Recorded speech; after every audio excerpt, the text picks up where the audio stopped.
Welcome to Bosses with Baggage. I'm Sherry Sutton, your host and business growth guide.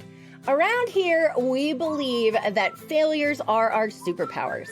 So in this podcast, we'll explore the many ways that setbacks can mold, shape, and change your life and your business and ensure that you come out of the fire better than before. Through interviews with business leaders and discussions of my own personal struggles, we'll unlock the secrets to turning setbacks and low moments into opportunities to thrive. From approaching your business with a servant's heart to getting comfortable with being the face of your brand, each episode will be a safe, judgment-free zone to reframe the concept of failure with honesty, empathy, grace, and a whole lot of laughter. So are you ready? Let's go.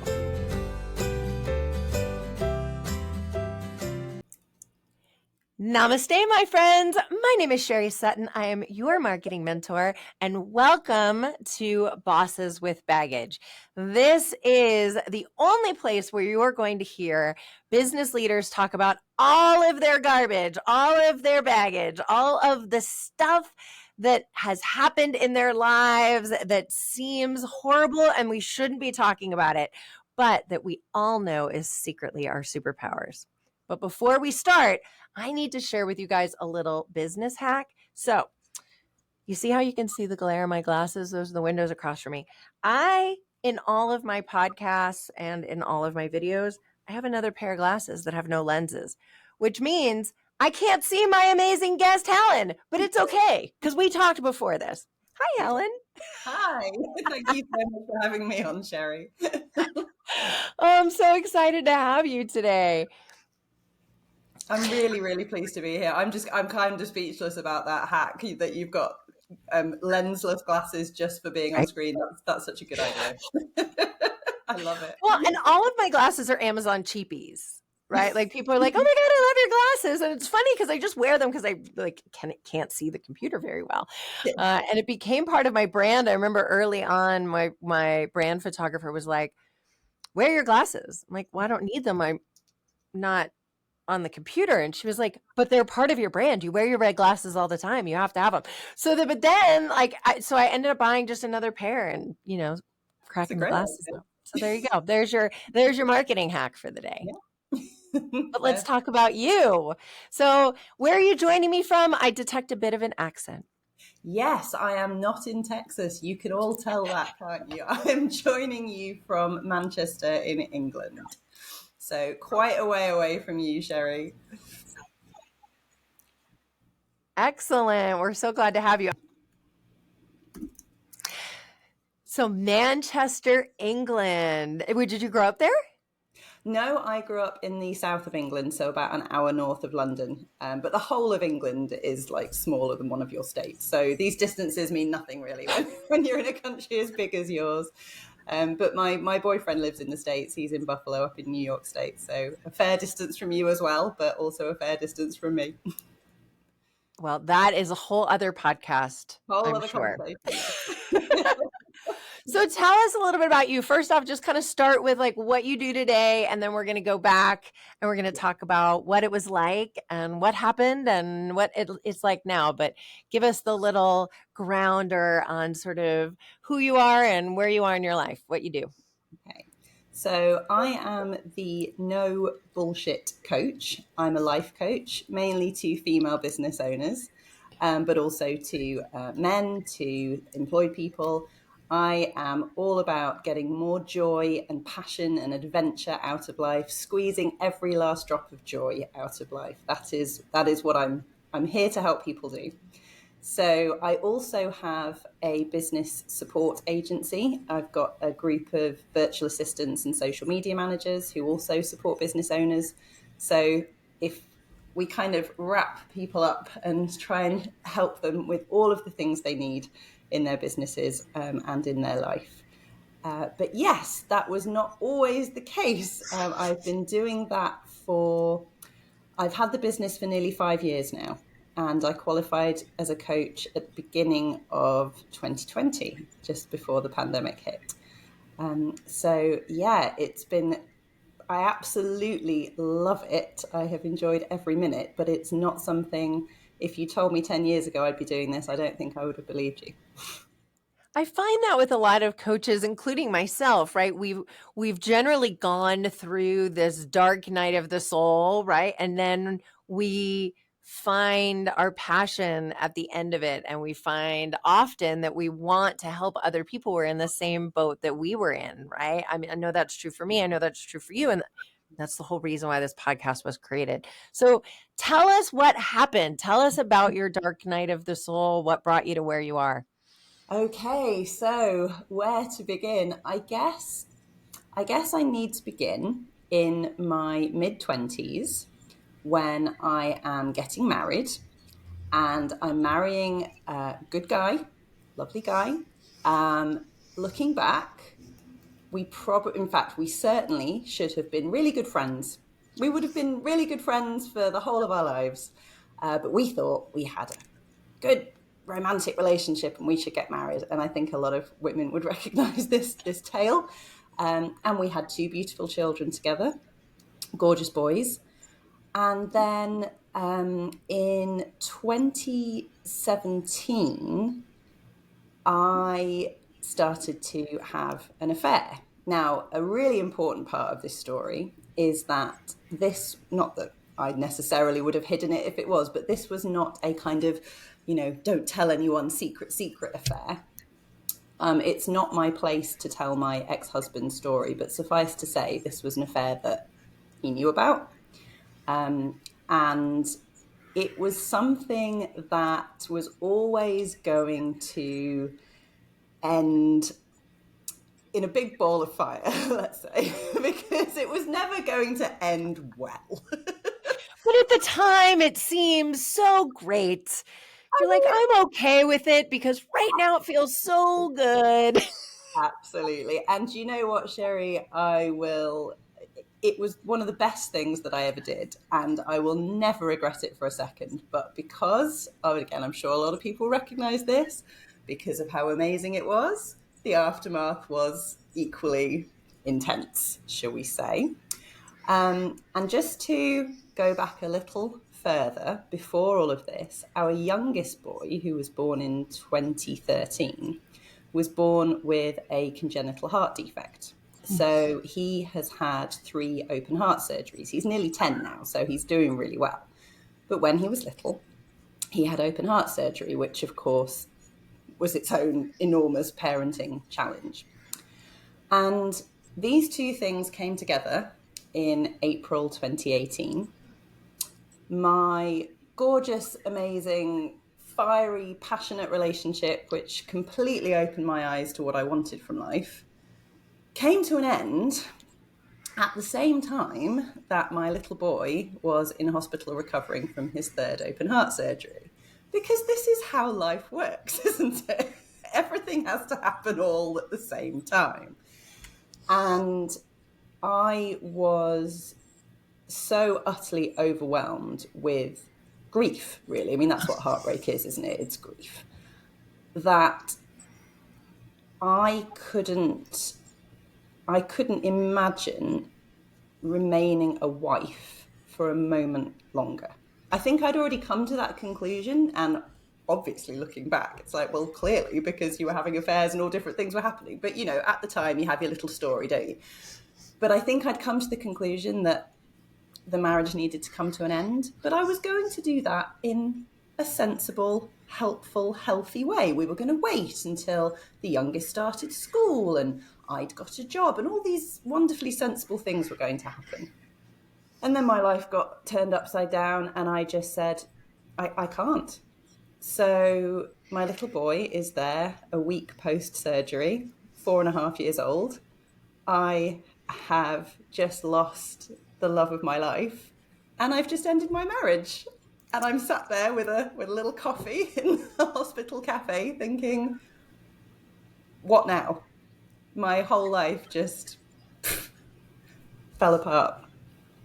So yeah, it was, and anyone who's been through this kind of thing will know that it wasn't that day.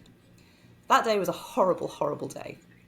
But before it got better, it did get worse in terms of emotional intensity. Because I had never been by myself. I'd always been in a relationship since I was about 15. I'd always had somebody. And I know now that almost all of those relationships were, I'm not sure exactly what the right term is, but, I needed them more than I wanted them because I couldn't be by myself. And the thought of being by myself, being abandoned, having to handle my own shit was absolutely terrifying. And then suddenly that's exactly what I was having to do. And I wasn't having to do it all by myself. I was having to do it whilst parenting two little boys. So, as every parent knows, you can't just howl and wail and fall apart because you've got to do this parenting gig as well. And I knew that I had anxiety. I'd been and am on anxiety meds, been on them for a while. And I'd had a good deal of kind of counselling and therapy. So I knew myself well enough to know that I had mental health that needed nurturing. But I don't think I'd ever been quite so deeply in it as I became. And I was having panic attacks, but they weren't the kind of panic attack you could see. So when we talk about panic attacks, people imagine kind of no breath and you're obviously struggling. I would have a lump in my throat and I wouldn't be able to eat, but I was functioning. I was fine. And this would go on. Right. And Who needs food? I mean, really? I mean, you need food to regulate your emotions and feel okay. So obviously this was going so well. And I'm a hangry person. That would not, no, that would be bad. And I've gone through phases of this in my life where I have severe anxiety and I can't eat. And I go through like almost 3-month phases. And I am just, it just makes it so much worse because you get hungry and then you can't eat. And then you have anxiety because you can't eat and because you're hangry. And it's a vicious cycle. You just can't regulate in any way. And it's hard enough when you're struggling with something. So I ended up my proper kind of, not rock bottom because people have been through far worse, but my rock bottom, the lowest I got was I was drinking, I don't know if you have the same thing in the States, but I was drinking Complan shakes, which are the kind of thing you give to elderly people who can't really eat properly. So it's like a kind of milkshake that you make and it's got all your calories in. I was like having a couple of those a day to keep me going, hardly eating anything, panic attack going on, just couldn't regulate at all. And I ended up quite calmly, actually, calling my parents, asking them to come and watch the boys, packing a little bag and just taking myself to the local emergency room. And I just said, I don't know what to do. I cannot stop this panic attack.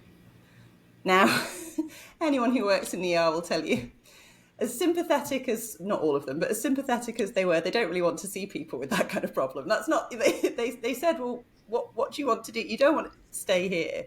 A lovely nurse said to me, you don't want to stay here, honey. It's not nice. It's not nice staying in the mental health ward unless you really have to. But she very kindly directed me back to my doctor. And it was then that I discovered something quite marvelous called beta blockers, which are a lovely little medication that take the edge off a panic attack.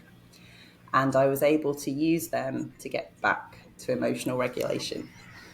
And then, I started the journey towards being fine, which is a long journey, but I was able to start seeing the steps towards that rather than just careering down a path of feeling terrified of my life and really not knowing what I was going to do next.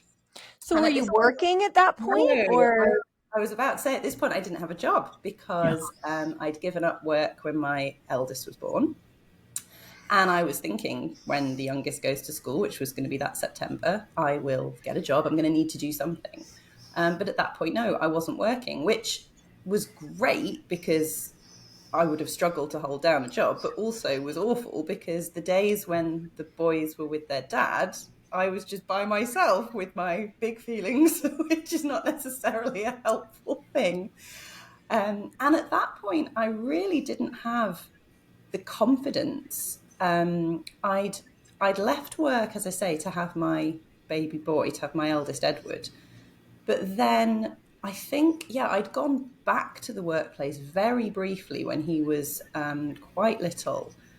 And I'd really struggled. Again, mental health wise, I'd really struggled. And although in between those two times, I'd had a lot of good therapy and was in a very different place, in terms of being back in the workplace, I was like, I don't know if I can. I have no idea whether that's something I can do. And then you're suddenly in this position where you're going to have to get a job, and also you've got all these other kind of things that are making life difficult. So yeah, it was definitely starting from, I likened it to being on a beach with like a storm happening and kind of storm tossed beach. And I was desperately just trying to build myself a little beach hut, because I definitely didn't have a house. That was like a ways away, but I was like, can I just construct a little beach hut to keep me safe? And that was hard enough at that point. And, now, many years, 5.5 years on, I've got a solid mental house, but it's taken some building. It takes time. It takes a lot of time. And so, yeah, so it's been 5.5 years or so. So kind of walk us through. So now there's been like kind of the rock bottom. What do you do to kind of help yourself get out of that? And then how does that, at some point, like that had to have turned to a place of wanting to be of service to other women. So walk us through that journey. Very much so. So what I had to learn, which I think we all learn at some point in life, I was learning it at the age of 38, but I think we all get there. I had to learn how to care for and love myself. And we talk about self-care and self-worth and loving ourselves as though it's some kind of, lovely kind of aspirational thing. But for me, it was, I have to, because nobody else is going to now. So the alternative is I'm a state for the rest of my life, because I need to show up for me. And all those things I thought I needed from other people, which are lovely to have from other people, love and connection and care and all those things. But I could bring them to myself, and I had to learn that piece by piece. I had to learn how to literally hold myself and regulate my breathing and calm myself down and talk kindly to myself and wrap myself up in a blanket with a nice hot drink and all these loving and nurturing things. And I learned that A, you can absolutely do it for yourself. And B, when you can do it for yourself, you can rely on you. You're always with you. So suddenly you have the most reliable person loving you that you've ever had, because it's you. And that was, that was the work of some time. That wasn't an overnight thing that I realized, but that's what I had to learn, because I had to get up in the morning and get stuff done and parent the boys and do all these other things. And I had to kind of talk myself through it, like, you're okay, you can do this. And I realized that I wasn't in a place where I felt strong enough to go back to the workplace and be accountable to somebody else. I just felt like that was too much. For a lot of people, being self-employed is terrifying. For me, it felt safer. I was like, if I'm accountable to me, I can handle that. So I thought about my existing skills, which were mainly secretarial, admin, organisation. And I started off as a virtual assistant, as freelance admin support. And I found my first client through a friend. And on the very first day, as I drove to this client's house, I say virtual assistant, but she was actually local. So I was going to her house that day. And I pulled over in front of a local grocery store and just cried, because I was just so terrified. She was lovely, but I was so overwhelmed and terrified. And I always think back to that day when I do anything in my business now that's a little bit challenging or a bit pushing out of my comfort zone. It's like, remember when you went to the first day of, a pretty simple gig and you cried? You can do anything now. You learn. It's all the I feel like this all the time. And I've been an entrepreneur for a long time. It's, there's always that, like, what if I don't perform? What if they don't like me? What if I don't meet expectations, right? It doesn't matter how successful you are. It doesn't matter how long you've been doing it. That is always there, right? Sometimes it's a little bit, you might not be sobbing in the parking lot, but sometimes it's always there. And I think it's kind of good sometimes that it's always there, but it tends to not leave us, right? It often drives us as long as it doesn't get to be too much, right? But that's where making sure you start your day, being really centered, knowing your worth, really moving to a place of service makes a big difference. That's it, because um, if you can care for yourself in that way, in that nurturing way, then the scary things are less scary, or you've got your own back. And that's what you learn, because like you say, it doesn't go anywhere. You're still, oh, this is a bit scary, but you learn that you've done it before and you can keep doing it and you're going to be okay. And then what I learned through being a virtual assistant is that when you're working closely with business owners, you become a shoulder to cry on, you become a sounding board. Anyone who works closely with sole traders, one-woman bands, they'll know this. And so I guess I was coaching before I was coaching, but I discovered that I absolutely loved that side of it. Partly advising, but also just listening and realizing how many other people were struggling with things like having faith in themselves and believing in themselves. And it really started to crystallize in me, because I was on this journey, that the missing piece was just having our own backs, like just looking after ourselves. And well, how kind are you being to yourself at the moment? How much are you meeting your needs? How are you looking after yourself? And of course, a lot of these, particularly women, are like, oh, well, don't meet my needs, meet everybody else's needs. It's like, well, it's no wonder you feel terrified and burned out and stressed. You're not actually caring for yourself in any way. We have an epidemic of caring for everyone else before ourselves. Like, it's an epidemic. Yes, I completely agree with you. It really is. It really is. And it's something that I'm so passionate about, because, and I think what comes through to people is when you talk about their inner child, which at first people think maybe it's a bit woo-woo. I love a bit of woo-woo. But when you talk about the little person inside you, so it's not necessarily about showing up for Helen as I am now, but there's a little Helen inside who gets very scared and worried. And when you reference that person, people start to connect with it. It's like, okay, yeah, so I look after my kids. I need to look after my little me. Because whatever you do that is really impressive and out there, and you achieve big things, you're taking that little person along with you. And if you don't look after them, they will have a tantrum. They will have a meltdown, and then you're in trouble because you haven't been nurturing that little person. So that took me to getting a coaching qualification so I could actually start doing that work more than the admin side. And I've now got a team, a brilliant team, who do a lot of the admin work. But I am now a life coach. And yeah, like you say, just the privilege and the reward of helping other people to realize their worth and live in their passion and find the joy and find the adventure, because those were all the things that I discovered. And yes, I paid the price for discovering them, but I pay it again because they are the essence of life. And I don't want to see anybody moving through a kind of grey life, not really meeting their needs, not really getting what they want, just kind of pleasing everybody else, and then getting to the end and thinking, where's my medal? It's like, there's no medal. Oh. Well, crap. Yeah, exactly. Oh, why did I do all that then? Well, good question. Let's go back and try and, squeeze the joy out of life and just have an amazing time, because life's short. And as far as I know, we only get the one. So, yeah, so that's where I'm at now, which I certainly would not have done anything like this if I hadn't been through what I'd been through, because I wouldn't have learned the lessons and I wouldn't have felt, drawn to help other people with what I have learned.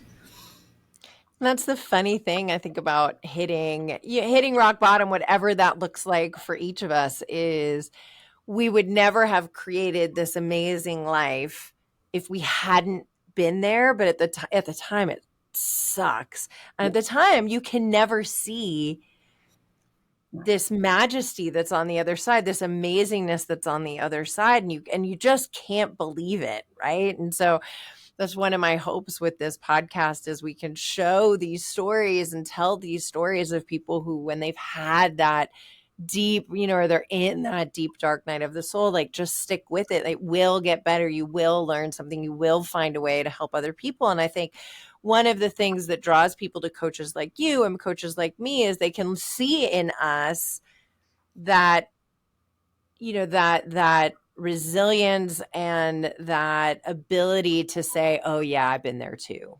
Right. And we Yeah. don't say that enough to each other. I've been there too. I know how you feel. Right. And really being able to understand, like, there's nothing worse than trying to lose weight with, somebody who's 120 pounds and never struggled with their weight. Like, you don't want a weight loss coach who's never struggled with their weight. And it's Yeah. the same thing, right? Absolutely. Yeah, absolutely. And I think that's really important because I try to be as authentic as possible on my social media. I tell my story because who wants a life coach who's never struggled with anything? Like, what are you possibly going to learn? And, I do meet people where they are and I see them frightened and not believing that they can do things. And yeah, you're quite right. It's not that I wasn't dropped into this business thinking, oh yeah, I can do all this. I was absolutely terrified as to how I was going to get through the next day without just, well, having a mental breakdown, I suppose. And then you learn that you can do things, little steps, small steps, and just noticing how well you're doing and time. I mean, it's such an awful cliche for people who are in deep grief when people say, well, give it time. But as frustrating as it is, it's also quite good because in some ways that's all you have to do. Like, it will absolutely 100% improve with time. But whilst you're going through it, just, yeah, how can you be as kind to yourself as possible? Because nothing ever got better by yelling at ourselves and talking to ourselves like crap, which far too many people do. Like, please be nice to yourself. Life's hard enough without us being mean to ourselves as well. Yeah, I absolutely could not agree more. And I love what you talked about sort of loving on your own inner child, right? I use that in my life quite a bit of, like, there's this scared little kid, right, who wasn't taken care of, and how can I help to support her? The other thing that I use a lot is like sitting down, and there's meditations that can walk you Yeah. through this, but sitting down with my older self, right? Myself that's just about to die, and saying, what needs to be important for me right now, right? And doing both of those and kind of looking at your life in that from those two perspectives really changes and shifts me to what's really important. Where do I really want to focus my time right now? Yeah, that is so important because we have we have a relatively short amount of time, but actually there is a good chunk of that time is not really talked about. So as we're growing up, we're if we're going down the traditional route that society sort of says we have to, we're thinking, right, where's this mate that we're going to find and these children we're going to have, and we've got this wedding in our heads and maybe this baby. And then we kind of, the next set of imagery is like, oh, growing old together and sitting together on the porch holding hands. It's like, there's like a long time between those two things. What are you going to do with that chunk of time? Do you want to be with this person for that chunk of time? What do you want to get out of it? Because that's like your whole life. And yet it's the bit people can sleepwalk through, which I find that tragic because there's so much out there. There's so much that can be got from life. And we don't have to wait for somebody else to help us do that. We can do that for ourselves. Um, and then when we do things for ourselves and when we do have our own back and we love ourselves, we tend to find that the right people find us because they're drawn to that kind of energy. So then a lot of things that we've sort of been hankering for actually show up. But then it's a case of I can choose these people and these opportunities rather than, oh, thank God, let me cling to them. It's like, okay, I've got me. So what else is out there? What am I going to invite in? What am I going to say no to? Because I'm fine, which is a very different place from where I was when I was not fine and could easily have cast around for the next, lifeboat, which I'm so glad I didn't. And I think that's why people say, when you've been in a relationship and people say, well, you need some time on your own. yes, no, there are too many variables to that, but you do need time to meet yourself. And I think if you can do that, if there's someone else involved or if there isn't, that's great. But at some point, we have to meet ourselves in life. And it can be challenging, but so rewarding. And the courage to be ourselves, and the courage to maybe not be accepted. Yes, absolutely. And of course, when I was running around kind of, yes, I'm having an affair and my husband knows about it and it's all fine. I mean, you can imagine. But I knew I was doing what was right for me. I knew I was changing my life. I saw something and I was like, well, if I don't go for this, then I'm going to be stuck in this place. And yeah, and I think that really gave me the courage to understand that it's because it's me that has to live my life. You know, nobody else was making those choices, was having those experiences.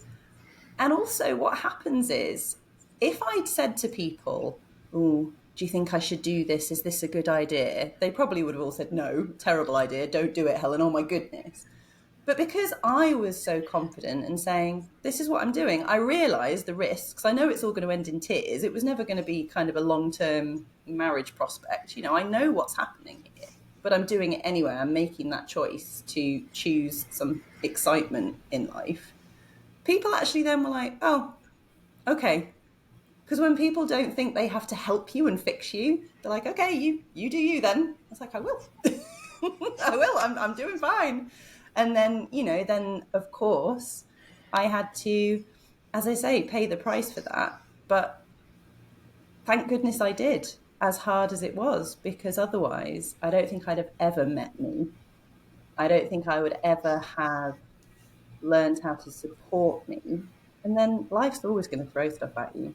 So other challenges would have been thrown my way, and I don't know if I would have weathered them. So I now feel like I wouldn't say I could handle anything, but I know what real fear feels like. I know what real anxiety and kind of loss and despair feel like. And I know how to get through them now. Like, yeah, I know what the steps are. So I wouldn't be lost in the dark again, I don't think. Yeah, I love that. So I ask everybody this, and I think you've probably covered it, but I want to ask it anyway, is if you were talking to someone who's in the middle of their dark night of the soul, what would you say? So I would say that yes, it is big and scary, and I see you and I hear you, but there are also some really simple basics that are boring as hell but will help. Breathe deeply. I know how hard it is, but it is the best way to signal to our body that actually we are safe. Breathe. Keep hydrated. Even if it's just little tiny bites of things, eat regularly. And if you need support, you don't have to know what support you need. That's the thing. I think people are often like, well, who do I ask? If you need help, find someone who cares about you and they will help you to find what help you need. So don't wait until you think, oh, I know what I need before you reach out. Just reach out. But it will get better. It always does. It always does. And also, when you need to cry, cry. Tears are much better out, so much better out. Please don't hold that stuff in. You hold that stuff in, it becomes illness. Get it out. And I have done the research, I have tested this, I've done this experimentation for you all, and I can tell you that when you start crying and you think you will never stop, you cannot keep sobbing for more than about 40 minutes maximum. I've tried. You stop. It comes to an end. You are not going to cry for 3 days solid. I don't care how miserable you are. And then you will feel better. So let it out. That's such good advice. That's such good advice. So if people want to find you and get some no BS life coaching, Yeah. where can they find you? Tell us. So, firstly, they can find my podcast, which is the No Bullshit Guide to a Happier Life. They should be able to find that on all good podcast platforms if they search for that or if they search for my name. And they can come to my website, which is clear unfulfilled-day.co.uk. And that will give them all the options. They can absolutely coach with me. They do not have to be in Manchester to coach with me. I do lots of coaching over Zoom. I have coached people who are abroad, so I would absolutely love to hear from them. But yes, those are the best ways to come and find me. And I also have my Instagram, which is Your Clear Day. Yes, not Clear Your Day, Your Clear Day. It's one of those. We'll make sure it's in the show notes, right, Sherry? We will. We will. But yeah, that's where they can find me. Perfect. Well, thank you so much. This was amazing. Thank you for sharing your story. More of us need to be sharing our stories as openly as this, because then we take the shame away from anybody who's had these dark nights of the soul, right? It's been amazing to me since I started this podcast, the number of people who have applied to tell their story, right? And I put it out in just one place, and I've had well over 50 people the last time I checked who are like, yes, I want to tell my story, because the more we're willing to tell our stories, the more we're willing to be vulnerable, the more we make a safe place for other people to do that. So I appreciate you and applaud you. And thank you so much for being on the podcast today. Thank you so much, Sherry. If you are listening to this podcast and you enjoyed it, please leave us a review on all of the podcast. Well, I guess the only podcasting place that takes a review actually is Apple, but you can write a review there. You can leave a review on Spotify. You can also watch these interviews on YouTube, where you can like and subscribe and leave us a little note and let us know what you thought. And we appreciate you so much. Helen, thank you again. Mwah. Mwah. Thank you, Sherry. Thank you for listening to Bosses with Baggage. We are honored that you chose to spend your precious time with us. I hope that you are feeling inspired to reframe your setbacks into your superpowers, so that you can change not only your life, but the life of everyone around you. If you enjoyed today's podcast, and I sure hope you did, please subscribe, rate, and share on your favorite podcast listener. And if you have any ideas for a future guest, or you need some help growing your business, I'd love to connect with you. You can find me directly on my website, which is sherrysutton.com, SherrySutton.com. We'll see you next time.